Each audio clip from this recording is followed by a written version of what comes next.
बाबूजी, आप लोग सबसे पहले हमारी परिचय लीजिए कि मैं कौन हूँ, मेरा नाम क्या है और मेरे परिवार में कितने सदस्य हैं। बाबूजी, मेरा नाम वंदना है। मैं इसी ग्राम बलरामपुर की रहने वाली हूँ। हमारे पति जी हैं जो कि भूमंडी शहर में रहा करते हैं। एक ननद है जिसका नाम बिमला है, जो कि हमारे कहने सुनने में नहीं चलती, अपनी मनमानी घूमती है। सुबह निकलती है तो शाम को घर आती है, जाने कहाँ जाती है, क्या करती है। आने के बाद कुछ पूछती हूँ तो ऊपर से लड़ाई करती है। उससे छोटा एक देवर है जिसका नाम राजेश कुमार है। हमारा देवर पढ़ाई करता है। बाबूजी, दुख की बात है कि अकेले की कमाई में घर का खर्च पूरा नहीं होता। सूखी रोटी बना कर रखी हूँ। यही सोच रही हूँ कि अभी हमारा मुन्ना स्कूल की तैयारी बना कर रखेगा, हमसे खाना मांगेगा तो मैं खाने के लिए क्या दूंगी उसे।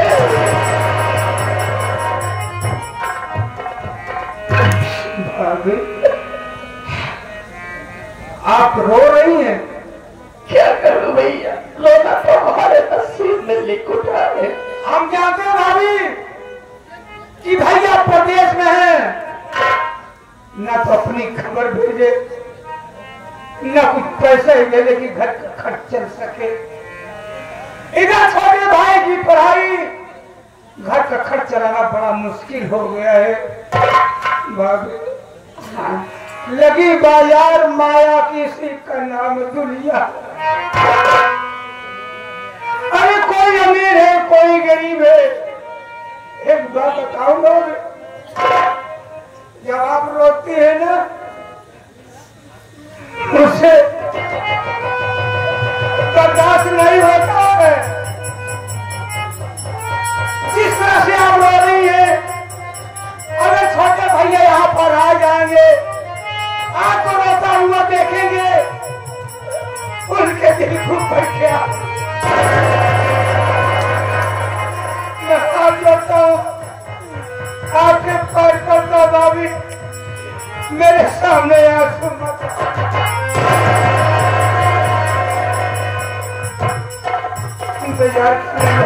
ठीक है भैया।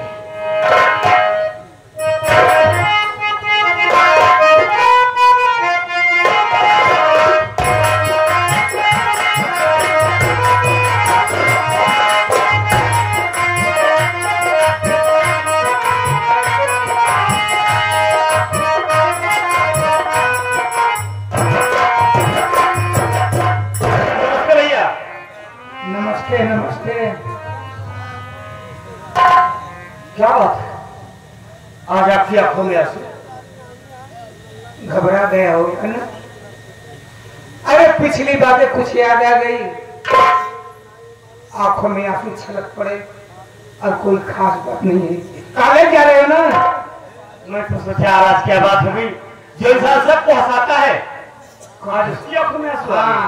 अब ध्यान लगा के पढ़िएगा, घर का पैसा कभी न जाए खर्च मत करना। नहीं नहीं भैया, हमार तमन्ना बा, दिल को ख्वाहिश बा, एक दिन तो का लखनऊ में शौचालय का अधिकारी बना दे। हमारा वादा बा, बड़ी अच्छी तमन्ना है। अगर नौकरी हमको मिल जाए तो संजय सवेरे 4-5 रुपया हो जाएगी। ये कहा था? अरे लखनऊ में शौचालय है ना, सचिवालय का अधिकारी कहा जाता है यार। सचिवालय सचिवालय, हम पढ़ाई लिखाई कर रहे हैं, शौचालय की नौकरी करने की थी। सचिवालय सचिवालय, बड़ा अधिकारी धोखा बना देगा। हमारा पौगा बना। कितना बड़ा बा आया लगी लोग। अरे आप सोच बचारू करती हमारा। बड़ी अच्छी बात है, कम से कम तुम्हारे दिल में हौसला तो है। चलो ठीक है, मेरे खाने जाने का वक्त हो गया है। ये बताओ भाभी माँ खाना बनाई नहीं? मैंने खाना बना हुआ है, पहले खाना खा लीजिए, उसके बाद कॉलेज जाना। अच्छी बात है, चलो ऊपर।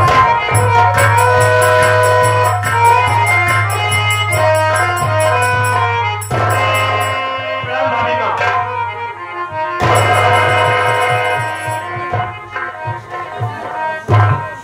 खुश रहो भाभी माँ, हाँ, क्या बात है? कुछ नहीं। नहीं भाभी माँ, अभी भी मैं घर आया देखा तो भाई रामचंद्र रो रहा था और आपके पास आया हूँ तो आप रो रही हो। नहीं तो नहीं भाभी माँ, आज आप जरूर हमसे कुछ छुपा दिया। पागल हो गए हो, कोई बात नहीं। नहीं भाभी माँ, बोलिए ना क्या बात है? क्या अपने इस राज को अपने बेटे से नहीं बताना चाहिए? कह नहीं बोला, कोई बात नहीं है पागल। भाभी माँ, भाभी माँ, आपको मेरी कसम है, बोलिए क्या बात है? आखिर क्यों रो रही हो? हमसे बताइए कि भाभी माँ। तुम छोटी छोटी बातों में कसम क्यों देते हो? भाभी माँ, आप करोना हमें अच्छा नहीं लगता है। आप रोती है ना तो मेरा दिल रो देता है। बोलिए क्या बात है? तुम तो जानते हो कि तुम्हारे भैया को घर से गया 6 महीने का दिन बीत गया। ना तो हम सबकी हाथ हम रह रहे हैं और ना ही घर के खर्चे के लिए पैसे बेच रहे हैं। अकेले की कहानी में घर का खर्च चलाना बहुत भारी पड़ गया है। ऊपर से तुम्हारी पढ़ाई, एक तुम्हारी दीदी बिमला है और सुबह निकलती है तो शाम को घर आती है। जब कुछ पूछती हो तो ऊपर से लड़ाई करती है। आज बोलने का कारण है कि आज घर में पैसा ना होने के कारण न तो घर में दाल है और न ही सब्जी है। सूखी रोटी बना कर रखी हो, यही सोच रही हूँ कि अभी हमारा देवर आएगा, हमसे खाने के लिए मांगेगा तो मैं खाने के लिए क्या दूंगी?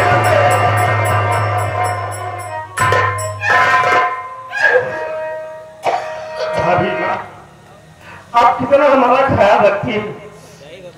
आज घर में दाल सब्जी नहीं है, सूखी रोटियां बना कर रखी हो, हमें खिलाने के लिए रो रही हो ना? भाभी माँ, इस पे रोने की क्या बात है? पहले हमारी बात तो सुनिए ना।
भाभी को इसमें रोने की क्या बात है? आज भैया हमारे परदेश में है, हो सकता है वक्त से भैया को पैसे न मिले हो, और जब भैया को पैसे मिलेंगे ना तो भैया हमारे खर्च के लिए पैसे जरूर भेजेंगे। आज अपने घर में जो कुछ रूखा सूखा बना है हम वही खाकर काली चले जाएंगे। इसमें रोने की क्या बात है भाभी माँ? ठीक है भैया, हमारी बात सुनिए।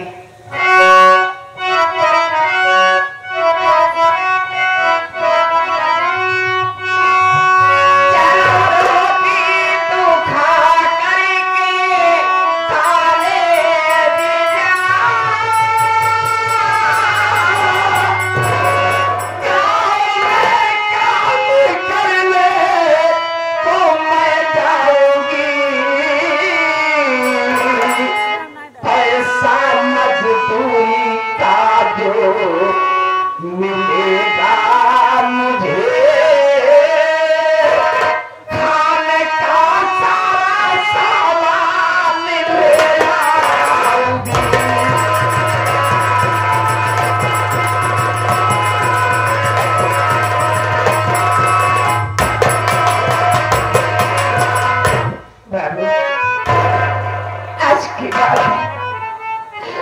तुम किसी तरीके सूखी रोटी खा के कॉलेज चले जाओ।